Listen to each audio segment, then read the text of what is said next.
അസ്സലാമു അലൈക്കും വറഹ്മത്തുള്ളാഹി. ബിസ്മില്ലാഹി വൽഹംദുലില്ലാഹ് അസ്സലാത്തു വസ്സലാമു അലാ അഷ്റഫിൽ മുർസലീൻ വഅലാ ആലിഹി വസഹ്ബിഹി അജ്മഈൻ അമ്മാ ബഅദ്.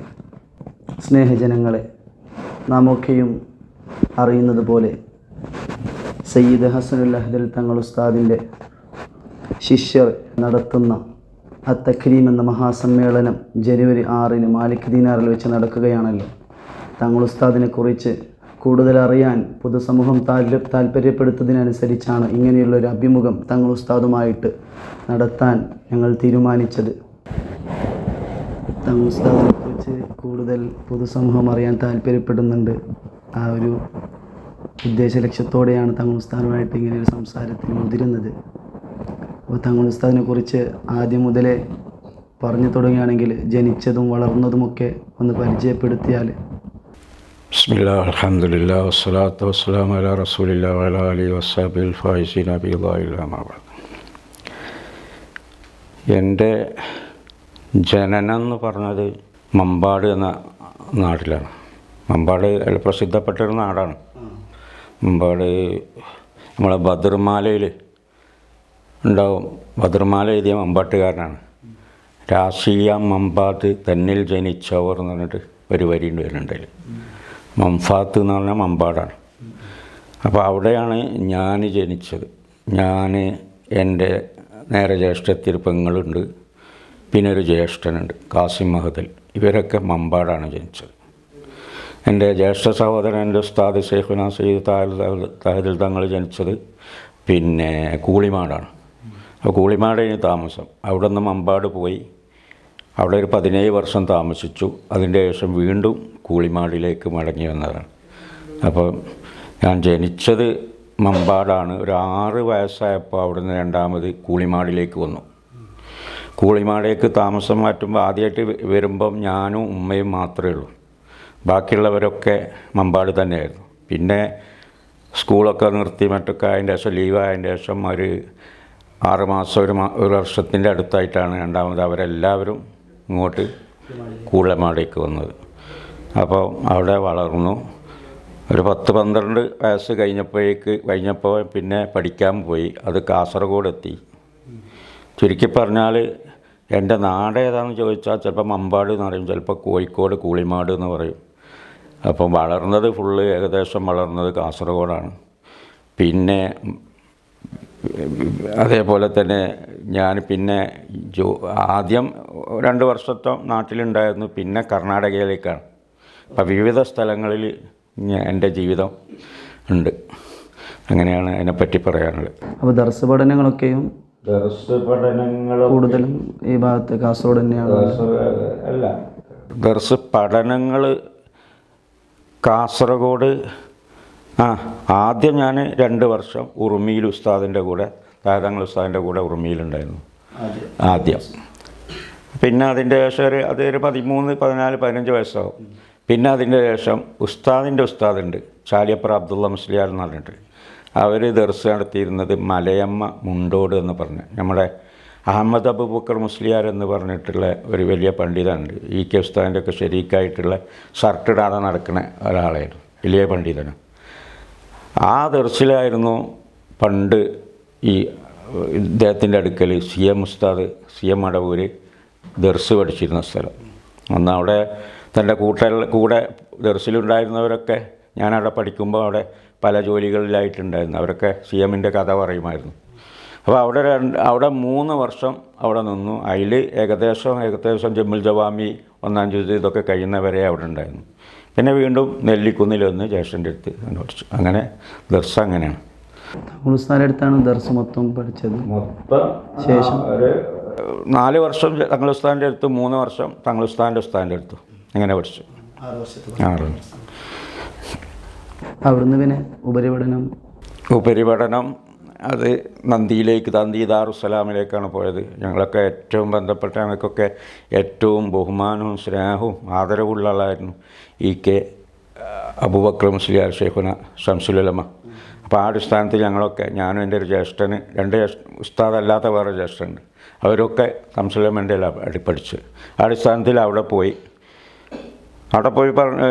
കുറച്ച് മുഖ്തസറിൽ ചേർന്നു. അതിൻ്റെ ശേഷം കുറച്ചും കൂടി മുത്തവ്വല് കുറച്ച് കാലം പഠിച്ചതിൻ്റെ ശേഷം പിന്നെ വാപ്പൻ്റെ മരണത്തെ തുടർന്ന് അതിൻ്റെ പിന്നെ വാപ്പൻ്റെ രോഗത്തിന് ശുശ്രൂഷിക്കാനൊക്കെ അങ്ങനെ നിന്നു. പിന്നെ അതിൻ്റെ ശേഷം 2 വർഷം വീണ്ടും തങ്ങൾ ഉസ്താദിൻ്റെ അടുത്ത് വന്നിട്ട് പഠിക്കലല്ല, ദർസ് നടത്തി കൊടുത്തു. ചെറിയ കിതാബുകളൊക്കെ ദർസ്, അൽഫിയ, ബത്തുൽ മീൻ ഇങ്ങനെയൊക്കെ ദർസ് നടത്താൻ തുടങ്ങി ആ സമയത്ത്. അങ്ങനെയാണ് ഉണ്ടായത്. പിന്നെ 2ാമത് നന്ദിയിൽ പോയിട്ട് വീണ്ടും പഠിച്ച് പൂർത്തിയാക്കിയിട്ട് വന്നു. അപ്പോൾ മാതാപിതാക്കളെയും പിന്നെ ഭാര്യ മക്കളെയൊക്കെ പരിചയപ്പെടുത്തുകയാണെങ്കിൽ മാതാപിതാക്കളെ പിതാവ് എന്ന് പറഞ്ഞാൽ പിന്നെ നമ്മളെ ഹവറമൗത്ത് യമൻ മുറാവ എന്ന സ്ഥലത്തു നിന്നാണ് നമ്മുടെ വല്യുപ്പ വന്നത്. എന്ന് വെച്ചാൽ അബ്ദുറഹ്മാനുൽ അഹ്ദൽ, അലിയുൽ അഹ്ദലിൻ്റെ പരമ്പരയിൽപ്പെട്ട ആ കബീലൻ്റെ ജദ്ദായ അലിയുൽ അഹ്ദൽ എന്നവരുടെ പരമ്പരയിൽപ്പെട്ട അബ്ദുറഹ്മാനുൽ അഹ്ദൽ എന്നവർ പിന്നെ ഇവിടെ മഞ്ചേരി പയ്യനാട് എന്ന് പറഞ്ഞ സ്ഥലത്ത് അവിടെ വന്ന് അവിടെ ഒരു വലിയുണ്ടായിരുന്നു. ബൈത്താൻ ഔലിയ എന്ന് പറയും, ബൈത്താൻ മൗലവി എന്ന് ഉപയോഗിക്കും. അവരെ മകളെ വിവാഹം കഴിച്ചു. അങ്ങനെ അതിലൊരു കുട്ടി ഉണ്ടായി, അബ്ദുൽ ഖാദർ. അങ്ങനെ വിവാഹം കഴിച്ച് കുറച്ച് കഴിഞ്ഞപ്പോൾ അബ്ദുറഹ്മാൻ അഹ്ദൽ മക്കത്തേക്ക് പോയി. പിന്നെ തിരിച്ചു വന്നിട്ടില്ല. അപ്പോൾ 10-18 വയസ്സാകുമ്പോൾ പിന്നെ അമ്മാവൻ്റെ കൂടെ ഈ അബ്ദുൽ ഖാദർ എന്നവർ ഉപ്പയെ കാണാൻ അവിടെ പോയി കുറേ കാലം അവിടെ താമസിച്ചു. പിന്നെ സമ്മതത്തോടു കൂടെ ഇങ്ങോട്ട് വന്നത്. 2ാമത് മമ്പാടുക്ക് വന്നു. മമ്പാട് വന്നു. അവിടെ അബ്ദുൽ ഖാദർ എന്നവരുടെ മകനാണ് മുഹമ്മദ് അസ്വർ എന്ന് പറഞ്ഞത്. അവരെയും മകനാണ് പിന്നെ നമ്മുടെ ബാപ്പ സയ്യിദ് മുഹമ്മദ് അഹ്ദൽ കോയഞ്ഞിക്കോയ തങ്ങൾ എന്ന് അവരാണ് പിതാവ്. അവരെന്ന് പറഞ്ഞാൽ പിന്നെ കുറേ കിതാബ് ഓതിയിട്ടുണ്ട്. നമ്മളെ സദഖത്തുള്ള ഉസ്താദില്ലേ, ഇപ്പുറത്തെ അടുത്തു നിന്നാണ് പിതാവ് ഇത് ഓതിയത്, കിതാബൊക്കെ ഓതിയത്. അത് ഖത്തീബായിട്ടും മദ്രസ ഇതായിട്ടൊക്കെ നിൽക്കലുണ്ടായിരുന്നു. പിന്നെ മാതാവ് സാധാരണ നമ്മൾ ഉള്ളാൾ തങ്ങളെ പ്രസംഗത്തിലൊക്കെ കേൾക്കാം. പിന്നെ ഖലീൽ തങ്ങളൊക്കെ കുഞ്ഞുള്ളപ്പാപ്പ എന്ന് പറഞ്ഞിട്ടൊരു വലിയ മഹാനുണ്ട്. അവരുടെ മകൻ്റെ മകളാണ് ഉമ്മ. പിന്നെ സയ്യിദ് ഫാത്തിമത്ത് ഷെരീഫാത്ത് ഫാത്തിമ കുഞ്ഞി ബീവി എന്ന പേര് ഉമ്മൻ്റെ. അപ്പോൾ കുഞ്ഞുള്ളപ്പാപ്പൻ്റെ മകൻ്റെ മകൾ ഉള്ളാളത്തെ താജുലുലമ അതേപോലെ തന്നെ കുഞ്ഞുള്ളപ്പാപ്പൻ്റെ മകൻ്റെ മകളാണ്. എൻ്റെ ഉമ്മയും താജുലുലമയൊക്കെ കളിക്കൂട്ടുകാരായിരുന്നു. ഒരേ തന്നെ ആ രൂപത്തിലാണ് മാതാവ്. അതാണ് വിവാഹം ചെയ്തത്. പിന്നെ നമ്മുടെ സമസ്തൻ്റെ മുഷാവറയിലുണ്ടായിരുന്ന ഷിഹാബ് കുടുംബത്തിൽപ്പെട്ട പാണക്കാട് കുടുംബത്തിൽപ്പെട്ട സയ്യിദ് ഹുസൈൻ ഷിഹാബ് തങ്ങൾ അവരുടെ പിന്നെ മകൾ ആയിഷത്തുൽ ബുഷ്റയാണ് ഭാര്യ. പിന്നെ മക്കൾ 5 പെൺമക്കൾ 6 ഒരാണുണ്ട്. അങ്ങനെ 6 മക്കളാണ്.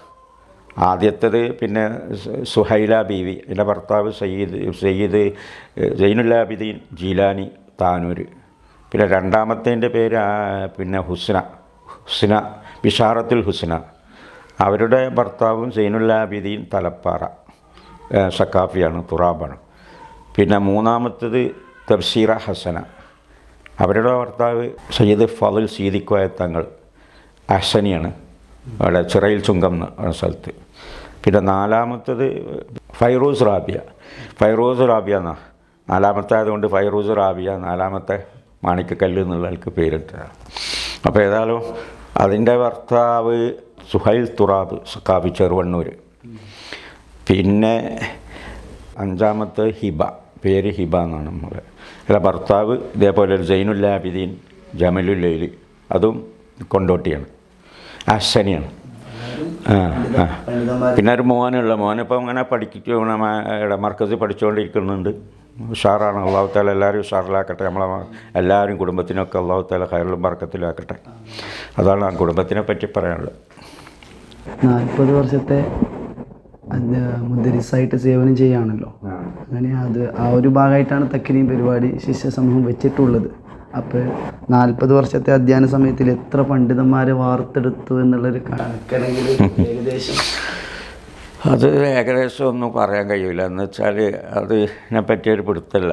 എന്ന് വെച്ചാൽ പിന്നെ ഉസ്താദ് താഴ്ത്തങ്ങൾ ഉസ്താദ് നെല്ലിക്കുന്ന് വന്നപ്പോൾ അവിടെ നെല്ലിക്കുന്ന് 110 അതിലധികം മുത്താലിമികളുണ്ടായിരുന്നു. അതിലുള്ള ഏകദേശം മുത്താലിമികൾക്കൊക്കെ ഞാൻ ഓതി കൊടുത്തു. പലതായിട്ട് അൽഫിയായിട്ട് പിന്നെ ഉംദയായിട്ട് ഇങ്ങനെ പലതും ഓതി കൊടുത്തിട്ട് ദർസി പഠിക്കുമ്പോൾ ആ രൂപത്തിലൊരു തൗഫീഖ് കൂടി കിട്ടും. അങ്ങനെ ആ രൂപത്തിൽ ഓതി കൊടുത്തിട്ടുണ്ട്. പിന്നെ അത് ഓതി കൊടുത്തതെന്ന് പറഞ്ഞാൽ ആദ്യത്തെ ദർസിൻ്റെ ഓത്തിലല്ല, രണ്ടാമത് ഞാൻ പറഞ്ഞല്ലോ 1.5-2 വർഷം നിന്ന് അപ്പോൾ ഓതി കൊടുത്തത്, കുറേ ഓതി കൊടുത്തത്. അതിൻ്റെ അപ്പോഴും ഓതി കൊടുത്തതിന് എപ്പോഴും ഓതി അങ്ങനെയുള്ളതുണ്ട്. പിന്നെ ഉള്ളത് കുറേ കാജൂര്, ആദ്യം തന്നെ മൊക്കത്ത ദർസ് കിടന്നു. മൊക്കം നിറച്ച് മൊക്കം എന്ന് പറഞ്ഞാൽ ഒരു പ്രസിദ്ധപ്പെട്ടതാണ്. മൊക്കം വൈഹാജി എന്നൊക്കെ പറഞ്ഞാൽ പ്രസിദ്ധപ്പെട്ട സ്ഥലമാണ്. പണ്ട് ജാമിയ നൂരിയൻ്റെ സെക്രട്ടറി ആയിട്ടോ പ്രസിഡൻ്റായിട്ടോ മൊക്കം ബീരാൻകുട്ടി ഹാജി എന്ന് പറഞ്ഞിട്ട് അവർ ഉണ്ടായിരുന്നു. അപ്പോൾ അവരുടെ കുടുംബത്തിൻ്റെ തന്നെ വഖഫ് ചെയ്ത ദർസിൻ്റെ അവിടെ പള്ളിയിലെ ആ പള്ളിയിലായിരുന്നു ദർസ് നടത്തിയിരുന്നത്. അപ്പോൾ അവിടെ നല്ലൊരു ദർസായിരുന്നു. 17-20 കുട്ടികളുണ്ടായിരുന്നു. അതിലൊരാളെ മാത്രമേ ഇപ്പോൾ എനിക്ക് ഓർമ്മയുള്ളൂ. രണ്ടാൾ, ഒരു തങ്ങളുട്ടിയുണ്ട്, അതിപ്പോഴും ബന്ധപ്പെടുന്നുണ്ട്. പിന്നെ വേറെ ഒന്നുള്ളത് ഒരു സക്കാഫിയാണ്, അതിപ്പോൾ ആലിന്തറയിൽ പെട്ടാണ്.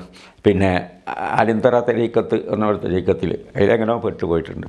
അപ്പോൾ ആദ്യത്തെ അതിൽ തന്നെ ഇതായിട്ട് പിന്നെ തുടർന്ന് പഠിച്ച് വേറെ സ്ഥലത്ത് ഞാൻ ദൂരെ പോരുന്നത് കൊണ്ട് അവിടെ ഏൽപ്പിച്ചായിരുന്നു. അത് പിന്നെ അവസാനം സക്കാഫിയായി കുറേ കാലം കഴിഞ്ഞപ്പോൾ പിന്നെ അത് അങ്ങനെയാണെന്നുള്ള കേട്ട്. അല്ലാഹു തആല എല്ലാവർക്കും ഹിദായത്ത് കൊടുക്കട്ടെ. അപ്പോൾ അന്ന് 70ഓളം നാട്ടുകാർ കുട്ടികൾ ദർസിനുണ്ട് അവിടെ. അവർ എന്ന് പറഞ്ഞാൽ മാഷന്മാർ, പിന്നെ അതുപോലെ തന്നെ ഈ മദ്രസയിലെ ഉസ്താദുമാർ, പിന്നെ പ്രീ ഡിഗ്രിക്കാർ.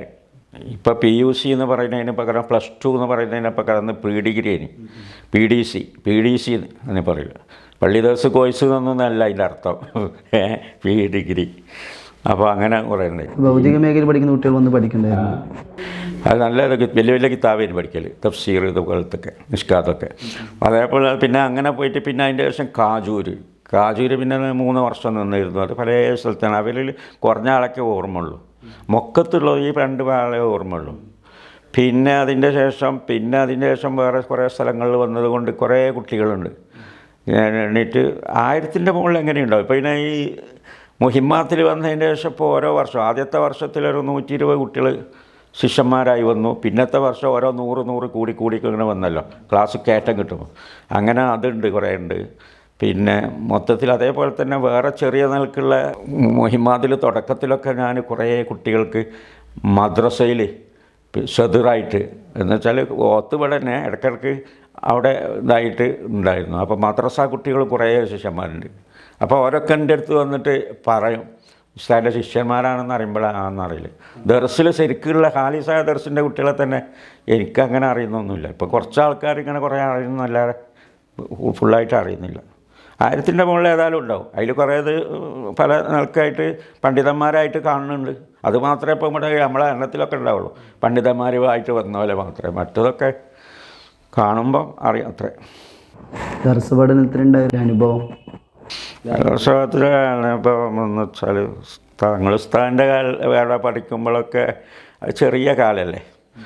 അതിപ്പോൾ മറ്റേ ഉസ്താദിൻ്റെ അടുത്ത് പോകുമ്പോൾ ഉസ്താദ് എല്ലാ കാര്യങ്ങളും ശ്രദ്ധിക്കുന്നു. ഒരു ഉസ്താദ് മുത്താലിമ എങ്ങനെയൊക്കെ വളരണം, എന്തിനൊക്കെ കഴിയണം എന്നുള്ള രൂപത്തിലുണ്ടായിരുന്നു. അതുകൊണ്ട് തന്നെ എല്ലാ വ്യാഴാഴ്ചയും ഞങ്ങൾ കുറേ തങ്ങന്മാരുണ്ട്, 8-9 തങ്ങന്മാരുണ്ടായിരുന്നു ആ ദർസിൽ. അതിൽ വലിയൊരു തങ്ങൾ, എൻ്റെ അമ്മോൻ്റെ മോന് ഒരു തങ്ങളുണ്ടായിരുന്നു. ആ തങ്ങൾ എന്നെ നേതാവാക്കിയിട്ട് ഞങ്ങളൊക്കെ ബാക്കിൽ നിന്നിട്ട് ഓരോ വ്യാഴാഴ്ചയും ഉസ്താദ് നാട്ടിൽ പോയ സമയത്ത് എന്തെങ്കിലും പള്ളിക്ക് വേണ്ടിയുള്ള ജോലി ചെയ്യും. കല്ലുകൾ അങ്ങോട്ട് എടുത്തേക്കലോ അതുപോലത്തെ എന്തെങ്കിലും പരിപാടികളൊക്കെ ചെയ്യും. അത് ഞാനിങ്ങനെ അനുഭവിച്ചു. പിന്നെ അതേപോലെ തന്നെ അവിടുത്തെ പള്ളി പൊളിച്ചു മാറ്റിയപ്പോൾ ആ പള്ളിൻ്റെ തറയിൽ മണ്ണിട്ടത് ഞങ്ങളാണ്, മുത്താലിമീങ്ങളാണ്. വേറെ നാട്ടുകാരും കൂടിയിട്ടില്ല. ഞങ്ങൾ ചെയ്തോളാന്ന് പറഞ്ഞിട്ട് അങ്ങനെ കൂടിയതാണ്. അതിന് മണ്ണ് പൊറുക്കുക വെള്ളിയാഴ്ചയായിരുന്നു. ആ മണ്ണ് പൊറുത്തിട്ട് പിന്നെ ആയ സമയത്ത് പുഴയിൽ പോയി കുളിച്ച് വന്നതൊക്കെ ഓർമ്മയുണ്ട്. അതേപോലെ തന്നെ അവിടേക്കുള്ള വണ്ടി പോകുന്ന റോഡ് ഉണ്ടാക്കിയത് അത് നാട്ടുകാരും കൂടിയിൽ ഞങ്ങളും കൂടിയിട്ടാണ് ഉണ്ടാക്കിയത്. അങ്ങനത്തെ കുറേ അനുഭവങ്ങളുണ്ട്. അപ്പോൾ ഈ നാട്ടുകാർ ആയിട്ട് ഇടപെട്ടുകൊണ്ട് നല്ല ഇതിലായിട്ട് നിൽക്കാനുള്ളൊരു അനുഭവം അവിടെ നിന്ന് കിട്ടിക്കഴിഞ്ഞാൽ APK ഇങ്ങനെ വേർതിരിച്ച് വിളിക്കാനുള്ള കാരണം? അതെല്ലാവർക്കും അറിയണ കാര്യമല്ലേ. AP എന്നുള്ളതൊന്ന് A എന്നും P ആണ്, മറ്റേ E എന്നും K. ഏത് പക്ഷത്താണ്? APK എന്ന് പറഞ്ഞത് അത് യഥാർത്ഥത്തിൽ അതൊരു രാഷ്ട്രീയക്കാർ രണ്ട് ഭാഗമാക്കി മാറ്റിയതാണ്. ഓൾക്ക് അനുകൂലമുള്ളവരെ ഈക്കെന്ന് മറ്റുള്ളതാക്കി. അവർ തമ്മിൽ ഈ മറ്റേ സംഘടനാപരമായിട്ട് കുറച്ച് വിയോജിപ്പ് വന്നപ്പോൾ ഒരാവികാരത്തിന് EKയിലേക്ക് കൂട്ടി മറ്റേ AP ആക്കിയിട്ട് വിളിച്ചതാണ്. ചില പ്രശ്നങ്ങൾ സംഘടനയിൽ തീരുമാനിച്ചതിന് എതിരായിട്ടുള്ളൊരിത് വന്നപ്പോൾ അങ്ങനെ അത് മാറ്റിയിട്ട് ആരോ ഫിത്തിന ഉണ്ടാക്കിയിട്ട് തെറ്റിപ്പിച്ചതാണ് തമ്മിൽ. അങ്ങനെയുള്ള അപ്പം ഞാനിപ്പോൾ അതിൻ്റെ വിഷയത്തിൽ ഞാൻ എല്ലാവരോടും പറയൽ ഞാൻ EP ആണെന്ന്, EKയും APയുമാണെന്ന് വെച്ചാൽ. പിന്നെ ഞാൻ പറയൽ ഞാൻ ശംസുലമൻ്റെ EKൻ്റെ ആളാണ്, AP എൻ്റെ ആളാണ്. എന്താ വെച്ചാൽ എന്നെ പഠിപ്പിച്ചത് ശംസുലമാണ്. നല്ല ക്ലാസ്സും എനിക്ക് നല്ല സന്തോഷമായിരുന്നു. പിന്നെ നമ്മളെ ആദർശത്തിനനുസരിച്ച് ഈ ആദർശം ശംസുലമ പഠിപ്പിച്ച് തന്ന ആദർശം, വേറെ പുറത്തുള്ളതല്ല. ശരിക്കും യഥാർത്ഥത്തിൽ ഈ സുന്നത്ത് ജമാഅത്തിൻ്റെ സ്പിരിറ്റൊക്കെ ഉണ്ടാക്കി തന്നത് ശംസുലമയാണ് ഞങ്ങൾക്കൊക്കെ. അപ്പോൾ ആ ആദർശം മുറുകെ പിടിച്ചു. പരസ്യമായി പറയുന്ന ഒരു ചുറ്റുപാട് അത് AP അതിന് തയ്യാറായി. അപ്പോൾ ഈ പുസ്തകത്തിൻ്റെ കൂടെ കൂടി അങ്ങനെ രണ്ടായിട്ട് APക്ക് അങ്ങനെ ആയത്. പിന്നെ അവസാന ഘട്ടത്തിലൊക്കെ കുറച്ച് കാലത്ത് ഉണ്ടായിരുന്നു. കുറച്ച് കാലത്ത് ശംസുലമൻ്റെ മനൊക്കെ മാറിയിട്ട് നമ്മളോട് അനുകൂലമുള്ളൊരു രൂപം. പക്ഷേ അതങ്ങനെ തന്നെ രണ്ട് പാർട്ടിയായിട്ട് പോയി. അതാണ് ഞാൻ നാളെ ഒരു അഭിമുഖത്തിൽ എന്തോ പറഞ്ഞത്. EKയിൽ EK ഇല്ല എന്ന് പറഞ്ഞിട്ട് വെള്ളിക്കോലിൽ വെള്ളിയില്ലാത്തതുപോലെ എന്ന് പറഞ്ഞ് അങ്ങനെ പറഞ്ഞതാണ്. അതിൻ്റെ ശിഷ്യന്മാർ ഇപ്പോൾ പല ഭാഗത്തുണ്ടല്ലോ. അവർക്ക് സനത് ഭാഗ്യത്തിൽ ഏത് സ്ഥാപനത്തിൽ നിന്നാണ്? എല്ലാത്തിലും ഉണ്ട്. ഞാൻ പറഞ്ഞ പോലെ തന്നെ എൻ്റെ ധാരാളം സക്കാഫിമാരുണ്ട്. അത് കുറേ മുഹിമാത്തുനിന്ന് പോയ സക്കാഫിമാരല്ലാതെ തന്നെ സക്കാഫിമാർ, മറ്റ് ഞാൻ സ്വന്തം ദർസാകുമ്പോഴൊക്കെ പോയ സക്കാഫിമാരുണ്ട്. പിന്നെ അശ്വനികളുണ്ട്, പിന്നെ സാദികളുണ്ട്. പിന്നെ ചിലവർക്ക് കൂടുതൽ നോതാനും അവൻ്റെ ഇതൊക്കെ ചുറ്റുപാട് മനസ്സിലാക്കി ചിലവർ സുഹരിമാരുണ്ട്, ജൗഹരി ഉണ്ട്, ലത്തീഫി ഉണ്ട്, ഫൈസി ഉണ്ട്, ദാരിമിയുണ്ട്. എല്ലാവരും ഉണ്ട്, എല്ലാത്തിലും ഉണ്ട്. അതാണ് അതൊക്കെ. പക്ഷേ അവരൊക്കെ ഈ പറഞ്ഞവരൊക്കെ നല്ല കിതാബ് അറിയുന്നവരാണ്. കിതാബ് നന്നായിട്ട് കൈകാര്യം ചെയ്യുന്ന രൂപത്തിലുള്ളതാണ്. ഈ ഫൈസി ആണെങ്കിലും ഈ ദാരിമി ഒക്കെ. താങ്കൾ ഉസ്താദ് ഇപ്പോൾ കേരളം റിഫായി ത്വരീഖത്ത്, അതേപോലെ തന്നെ താങ്കൾ ഉസ്താദ് ഏതെങ്കിലും ത്വരീഖത്തുണ്ടോ? പിന്നെ ഉസ്താദ് തങ്ങൾ ഉസ്താദിന് ഒക്കെ തരീക്കത്ത്, റിഫായി തരീക്കത്ത് തന്നത്, എനിക്കും തന്നത്. ഞാൻ കോളേജിലൊക്കെ എത്തുന്നതിൻ്റെ മുമ്പ് തന്നെ ദർസ് പഠിക്കുമ്പോൾ തന്നെ എനിക്ക് റിഫായി തരീക്കത്ത് തന്നത് എൻ്റെ പിതാവാണ്, സയ്യിദ് മുഹമ്മദ് അഹ്ദൽ കോയഞ്ഞിക്കോയ തങ്ങൾ. അവർ റിഫായി തരീക്കത്തിൻ്റെ ആളായിരുന്നു, ഖാദിരി തരീക്കത്തിൻ്റെ ആളായിരുന്നു. അപ്പോൾ റിഫായി തരീക്കത്ത് ഞാൻ വാപ്പനോടാണ് വാങ്ങിയത്. ഉസ്താദും നമ്മളെ വാപ്പനോട് തന്നെയാണ്, പിതാവിനോട് തന്നെയാണ് റിഫായി തരീക്കത്ത് വാങ്ങിയത്. പിന്നെ അത് ഖാദിരിയത്തിൽ ഐദറൂസിയ എന്ന് പറഞ്ഞ ഒരു വഴിക്കുള്ള ഖാദിരിയ തരീക്കത്തുണ്ട്. അത് ഉസ്താദിനോടാണ് ഞാൻ വാങ്ങിയത്. ഉപ്പയോട് ഉസ്താദ് വാങ്ങി, ഉസ്താദിനോട് ഞാൻ വാങ്ങി. പിന്നെ വേറെ ഖാദിരിയത്തിൽ ഫിർദൗസിയ എന്ന് പറഞ്ഞ വേറെ തരീക്കത്തുണ്ട്. AP ഉസ്താദക്ക് പിന്നെ മുഹ്യദ്ദീൻ ഷെയ്ഖിൻ്റെ മക്കൾ ഫിർദൗസ് എന്നൊരു മോന് ഇവിടെ അടുത്ത് ഇന്ത്യയിൽ തന്നെയാണോ ഇന്ത്യൻ്റെ അടുത്ത് വന്നിരുന്നു. അവിടെ അടുത്തിടെ മറവിട്ടപ്പെട്ട അവരെ ഇതാണ് ഖാദിരിയത്തിൽ ഫിർദൗസിയ. അത് ഉസ്താദിനോട് ഞാൻ വാങ്ങിയിട്ടുണ്ട്. അങ്ങനെ ഖാദിരി തരീക്കത്തിൽ അങ്ങനെ അതുണ്ട്. പിന്നെ അത് ഇങ്ങനെ എണ്ണം പറയാനുള്ളതല്ല, അങ്ങനെ അതുണ്ട്.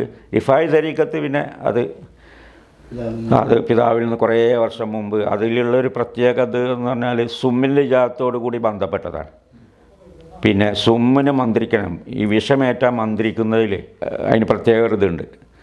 അപ്പോൾ റിഫായി തരീക്കത്തിൽ ചേർന്നാലേ എൻ്റെ വാപ്പൻ്റെ ആ തുടർച്ച വന്നതിൽ അതിൽ തെരീക്കത്തിൽ ചേർന്നാലേ വിഷത്തിനൊക്കെ മന്ത്രിക്കാൻ കഴിയുള്ളൂ. അങ്ങനെ റിഫായി തെരീക്കത്ത് തങ്ങൾ ഉസ്താദിനും അങ്ങനെ തന്നെ. അതറിഞ്ഞിട്ട് അതിൻ്റെ ഉസ്താദിൻ്റെ വിവരങ്ങളൊക്കെ അറിഞ്ഞിട്ടാണ്, ഗൾഫിൽ വെച്ച് അറിഞ്ഞിട്ടാണ് റിഫായി സബായി ഉണ്ടല്ലോ, റിഫായി ഇങ്ങോട്ട് വന്നത്, ഖലീഫയാക്കിയത്, പിന്നീട് ഖലീഫയാക്കിയത്. അപ്പോൾ അങ്ങനെ അതുണ്ട്. ഇൻഷാ അല്ലാഹ്. അതുകൊണ്ടൊക്കെ അള്ളാഹു തആല നമുക്ക് ഉപകാരം ചെയ്യട്ടെ. അല്ലാതെ ഇങ്ങനെ പറഞ്ഞുകൊണ്ടൊന്നും പേര് പറഞ്ഞുകൊണ്ടൊന്നും അങ്ങനെ തരീക്കത്ത് ഇങ്ങനെ തരീക്കത്ത്. ഉസ്താദ് എ പി ഉസ്താദ് പറഞ്ഞിട്ടുണ്ട്, ഖാദിരി നിന്ന് തന്നെ പേര് പറയണം. നമുക്കൊക്കെ ഒരു മടിയാണ് ഇങ്ങനെ പറയാൻ. പക്ഷേ അത് നമുക്കൊരു അഭിമാനമാണ്, ലോകമാനത്തിന് വേണ്ടിയുള്ളതല്ല. എന്നാൽ ആദ്യമേ പറഞ്ഞ് പഠിക്കാത്തത് കൊണ്ട് നമ്മൾ വെറും നമ്മുടെ കുടുംബ അഹ്ദൽ എന്ന് മാത്രം പറയും. ഇൻഷാ അല്ലാഹ്. എല്ലാവർക്കും ഇത് കേൾക്കുന്നവർക്കൊക്കെ അല്ലാഹു തആല ഖൈറും ബറക്കത്തും നൽകട്ടെ. എല്ലാ നിലക്കുള്ള ഖൈറും ബറക്കത്തും സന്തോഷവും നൽകുമാറാവട്ടെ. നമ്മുടെ പരിപാടികൾ ഇൽമുമായിട്ട് ബന്ധപ്പെട്ട എല്ലാത്തിലും അല്ലാഹു തആല ബറക്കത്ത് നൽകട്ടെ.